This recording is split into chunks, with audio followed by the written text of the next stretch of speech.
तो एनिमे की स्टार्टिंग में हमें रिंतारो को दिखाया जाता है जो कि स्कूल जा रहा होता है और उसे देख के सभी लोग काफी ज्यादा डर रहे होते हैं और यही हमारी इस एनिमे का मेन प्रोटैगनिस्ट है। पर तभी उसे उसके कुछ दोस्त दिखाई देते हैं जो कि दूसरे बंदों के साथ बहस कर रहे होते हैं। पर ये जो बंदे थे वो रिंतारो से मिलना चाहते थे और उसके दोस्तों से पूछते हैं कि तुम्हारा वो डरावना दोस्त कहाँ है। पर एक बंदा बोलता है तुम चिंता मत करो, वो जल्दी ही यहाँ पे आ जाएगा। पर तभी वहाँ पे रिंतारो आ जाता है और वो बंदे रिंतारो को देखते ही डर के वहाँ से भाग जाते हैं। रिंतारो बोलता है तुम गधों को ऐसी लड़ाई नहीं करनी चाहिए। पर उसके दोस्त बोलते हैं अबे गधे, ये सब तेरी वजह से ही हुआ है, तूने कल किसी को मारा था और इसीलिए वो हमारे पास आए थे। रिंतारो बोलता है ऐसा तो मुझे कुछ भी याद नहीं है। पर तभी वो पिछली रात की बात बताने लगता है जहाँ पे एक कपल फाइट कर रहे थे और लड़की लड़के को थप्पड़ मार के चली जाती है। रिंतारो को लगता है कि शायद लड़के को बुरा लगा होगा और वो उसे सिंपैथी देने जाता है। पर वो बंदा रिंतारो की शक्ल देखते ही डर जाता है। पर उसके दोस्त बोलते ये तो होना ही था, क्योंकि अगर तुम रात में किसी के पास भी जाओगे तो ऑब्वियसली वो डरेगा ही। तभी एक लड़की का ग्रुप उनके बगल से निकलता है और एक लड़की का रुमाल नीचे गिर जाता है। एक बंदा उसे उसका रुमाल देता है पर वो लड़की बोलती है अब इसमें तुम्हारा हार्ट टच हो गया है और इसीलिए मैं अब इसे एक्सेप्ट नहीं करूंगी।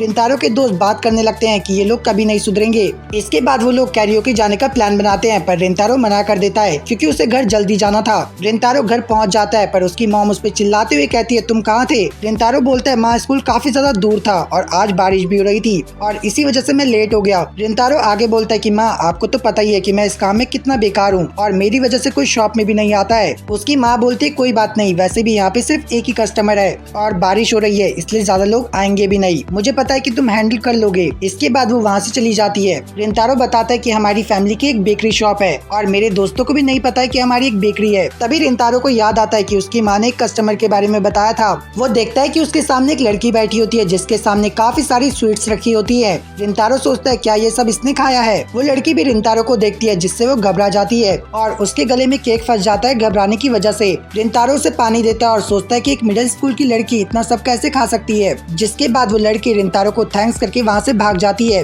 रिंतारो को लगता है कि वो उसकी वजह से डर के भाग गई है पर उसकी माँ बताती है कि उसका नाम वागुरी है और वो हमारी शॉप पे आती रहती है। रिंतारो बोलता है पर मुझे नहीं लगता है कि अब वो हमारी शॉप पे दोबारा आएगी। पर उसकी माँ बोलती है तुम हर किसी को एक जैसा मत समझा करो और वैसे भी वो लड़की किसी को शक्ल से जज नहीं करती है और हर बार अपने आप को ब्लेम करने की कोई जरूरत नहीं है और अगर वो हमारी शॉप पे नहीं आई तो मैं उसे खींच के ले आऊंगी। क्लास में रिंतारो उन्हीं चीजों के बारे में सोच रहा होता है कि मैं मिडिल स्कूल जाऊंगा और अगर मुझे वो लड़की वहाँ पे मिली तो मैं उससे माफी मांग लूंगा। तभी वहाँ पे उसके दोस्त आते हैं और कहते हैं चलो साथ में लंच करते हैं। पर रिंतारो मना कर देता है। उसका एक दोस्त बोलता है तुम लोगों को पता है कि रिंतारो जानबूझकर लोगों से दूरियां बनाता है। रिंतारो सोच रहा होता है कि मुझे उस लड़की के पास जाना चाहिए या नहीं, पर वो अपना प्लान कैंसिल कर देता है ये सोचते हुए कि कहीं वो दोबारा से डर गई तो। घर पे रिंतारो बैठा हुआ होता है पर तभी उसकी माँ आती है और कहती है कि वागुरी तुमसे मिलना चाहती है। रिंतारो वागुरी से मिलता है और माफी मांगने ही वाला होता है पर तभी वागुरी कहती है पहले कुछ खा लेते हैं। रिंतारो सोचता है कि लगता है ये मुझे ट्रीट देना चाहती है, वो भी मेरी ही शॉप में। वागुरी बोलती है मुझे माफ करना, कल मैं बिना कुछ कहे ही भाग गई थी और इसलिए मैं तुम्हें ट्रीट देना चाहती हूँ।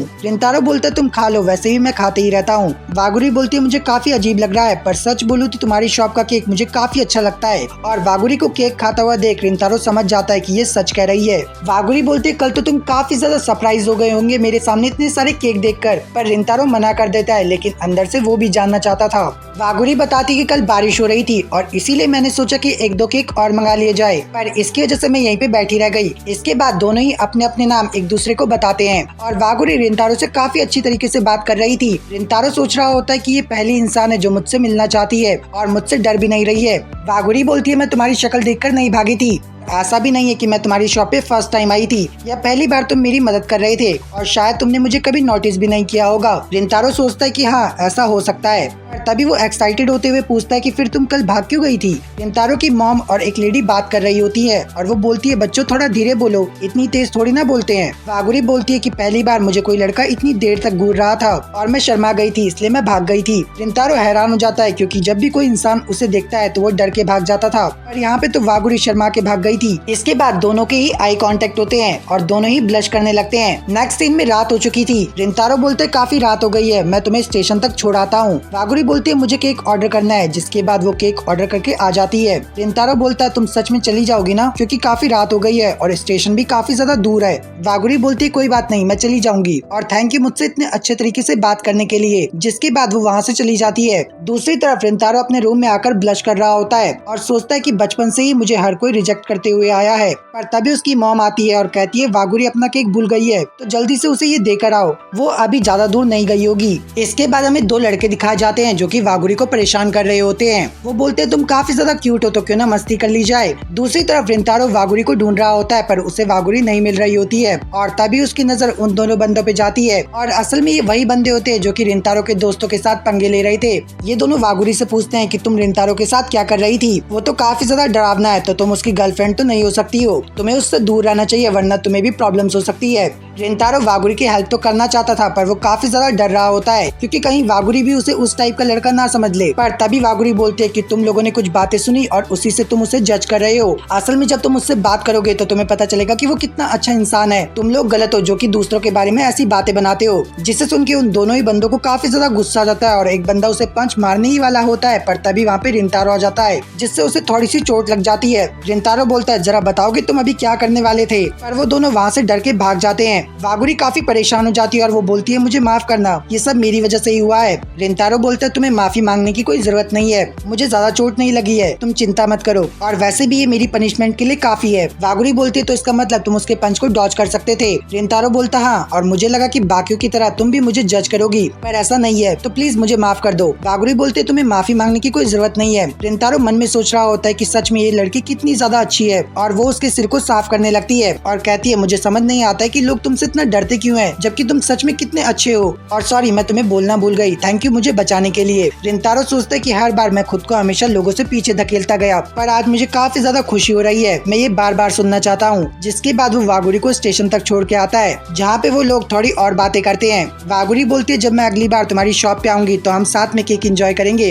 अगले दिन स्कूल में रिंतारो वागुरी के बारे में ही सोच रहा होता है और गर्ल्स स्कूल को देख रहा होता है जहाँ पे पर्दे लगे होते हैं, पर तभी एक लड़की पर्दे खोलती है और वो इंसान होती है वागुरी। ये दोनों एक दूसरे को देखते हैं और इनका आई कांटेक्ट होता है, पर तभी रिंतारो पर्दे ढक देता है और उसे पता चलता है कि वागुरी गर्ल्स स्कूल में पढ़ती है। नेक्स्ट सीन में रिंतारो का दोस्त उसके सामने बैठा होता है जिसका मूड काफी ज्यादा खराब लग रहा होता है। रिंतारो पूछता है कि क्या हुआ, और इस बंदे का नाम होता है ओसामी। ओसामी बताता है कि आज भी वो लड़कियां मुझे बड़े अजीब तरीके से घूर रही थी। रिंतारो बोलता है इसमें नई बात क्या है। ओसामी बोलता है मुझे पता है कि कोई भी नई बात नहीं है, पर तभी उसके बाकी दोस्त भी आ जाते हैं। पर रिंतारो अभी भी वागुरी के बारे में सोच रहा होता है कि सच में मैं कितना ज्यादा बेवकूफ हूँ, और वो अभी भी काफी सारी बातें सोच रहा होता है वागुरी के बारे में। ओसामी बोलता है कि तुम्हें आज कुछ हुआ है क्या, तुम सुबह से ही काफी अजीब लग रहे हो, और मैंने नोटिस किया है कि जब भी तुम चिदोरी हाई स्कूल को देखते हो तो तुम काफी ज्यादा वियर्ड बिहेव करने लगते हो। पर रिंतारो चिल्लाते हुए कहता है कि ऐसा कुछ भी नहीं है, बस तुम लोगों को ही ऐसा लग रहा है, और सभी बंदे उसकी तरफ देखने लगते हैं। उसके दोस्त बोलते हैं कि सच में तुम ठीक तो हो ना।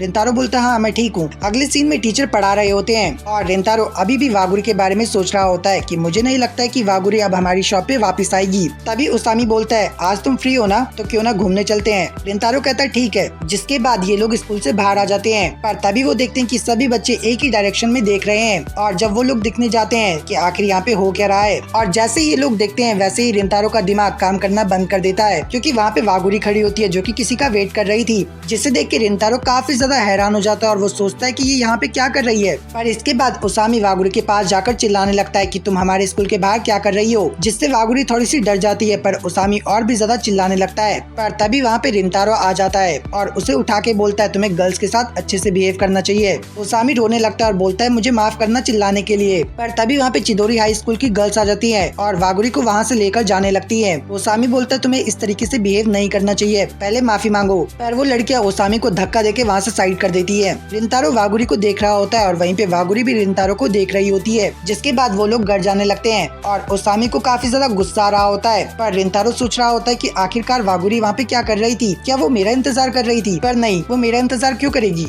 ओसामी बोलता है सच में तुम काफी ज्यादा अजीब लग रहे हो। पर रिंतारो बोलता है आखिर तुम लोगों को क्या हो गया है, मैं ठीक हूँ। और वो सोचने लगता है कि आखिरकार मुझे हो क्या गया है। जिसके बाद वो लोग कैरियोके जाते हैं जहाँ पे ओसामी गाना गा रहा होता है। साकू बोलता है तुमने चूज कर लिया कि तुम कौन सा गाना परफॉर्म करोगे। रिंतारो बोलता है हाँ बस 5 मिनट, और ओसामी को 89 पॉइंट्स मिलते हैं गाने के लिए। पर साकू रिंतारो को काफी देर से घूर रहा होता है और कहता है कि अगर तुम्हें कुछ हुआ है तो तुम हमें बता सकते हो, हम उसे साथ में सॉल्व कर सकते हैं। रिंतारो बोलता नहीं कुछ नहीं हुआ है। पर साकू को पता चल चल चुका होता है कि रिंतारो उन लोगों से कुछ छुपा रहा है, जिसके बाद वो लोग वापस से एंजॉय करने लगते हैं। रिंतारो के दोस्त बोलते हैं हम डिसाइड करते हैं कि तुम कौन सा गाना परफॉर्म करोगे, पर रिंतारो कहता नहीं, मैं गाना परफॉर्म नहीं करना चाहता हूँ। साकू बोलता है मैं क्या करूँ तुम्हारा, छोड़ो हम वैसे भी कुछ नहीं कर सकते। जिसके बाद रिंतारो घर जा रहा होता है, पर उसकी शॉप अभी भी ओपन होती है और जब वो घर में जाता है तो वो देखता है कि वागुरी उसका इंतजार कर रही थी और वो उसे वेलकम बैक करती है। रिंतारो बोलता है तुम यहाँ पे क्या कर रही हो, पर वागुरी उससे माफी मांगती है कि उसकी दोस्तों ने उन लोगों के साथ बहुत ही बुरा बिहेव किया।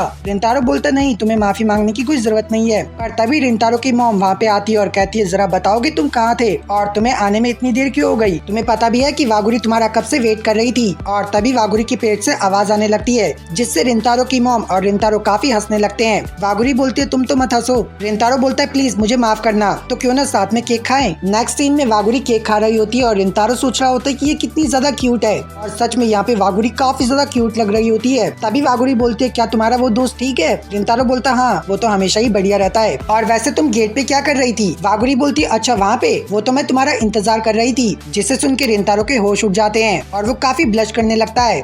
रिंतारो बोलते कि जब पहली बार तुम मुझसे मिलने आई थी और मुझसे बात की थी तो उस टाइम पे मुझे काफी अच्छा लगा था। और दोनों ही काफी ज्यादा ब्लश करने लगते हैं और ये दोनों एक दूसरे से काफी कुछ कहना चाहते थे पर कुछ कह नहीं पाते हैं। रिंतारो बोलता है एक टाइम पे मैं डर गया था और मुझे लगा था कि तुम हमारी शॉप पे नहीं आओगी और ना ही मुझसे बात करोगी। वागुरी बोलती है पर ऐसा क्यों। रिंतारो बोलता है कि तुम्हें तो पता ही है कि हमारे स्कूल्स के बीच का कनेक्शन उतना अच्छा नहीं है और मुझे लगा कि अब तुम मुझसे बात नहीं करोगी। वागुरी बोलती है सच बताऊं तो मैं काफी ज्यादा खुश हो गई थी कि तुम उस स्कूल में पढ़ते हो। पर तभी वागुरी एकदम अपसेट हो जाती है और वो बोलती है अब काफी रात हो गई है, मुझे जाना चाहिए। जिसके बाद वो वहाँ से चली जाती है। पर रिंतारो काफी ज्यादा शॉक्ड हो जाता है। जाते हुए वागुरी बोलती है कि मुझे तुम्हारे बारे में जानना काफी अच्छा लगता है और थैंक यू केक के लिए। और वो काफी ज्यादा उदास लग रही होती है। पर रिंतारो उसकी बातों पे ध्यान न देकर उसके फेस पे ध्यान दे रहा होता है। पर रिंतारो को समझ ही नहीं आ रहा होता है कि आखिर यहाँ पे हुआ क्या। पर तभी उसकी मॉम आती है और कहती है कि वागुरी कहाँ है। पर रिंतारो ने एक अजीब ही शक्ल बना रखी होती है और रिंतारो अपनी मॉम को सारी बातें बता देता है। और तभी उसकी मॉम उसके सर पे एक थप्पड़ मारती है और रिंतारो की मॉम भी काफी ज्यादा गुस्से में लग रही होती है और वो बोलती है जरा बताओगे कि जब तुम वागुरी को देखते हो तो तुम्हें कैसा फील होता है। रिंतारो बोलता है सच बताऊं तो मुझे काफी अच्छा फील होता है। जब वो मेरे साथ टाइम स्पेंड करती है तो मुझे काफी अच्छा लगता है, पर मैं नहीं चाहता हूँ कि मेरी वजह से उसे कोई प्रॉब्लम फेस करनी पड़े। पर तभी रिंतारो अपने फेस पे एक घूसा मारता है और उसे रियलाइज होता है कि वो कितना बड़ा गधा है। और तभी रिंतारो की मॉम बोलती है तुम पागल हो गए हो क्या, ऐसे अपने फेस पे पंच कौन मारता है। पर तभी रिंतारो बोलता है थैंक यू मॉम। अगले दिन रिंतारो वागुरी का वेट कर रहा होता है और तभी वहाँ पे वागुरी आती है और वो रिंतारो को देखकर काफी ज्यादा हैरान हो जाती है।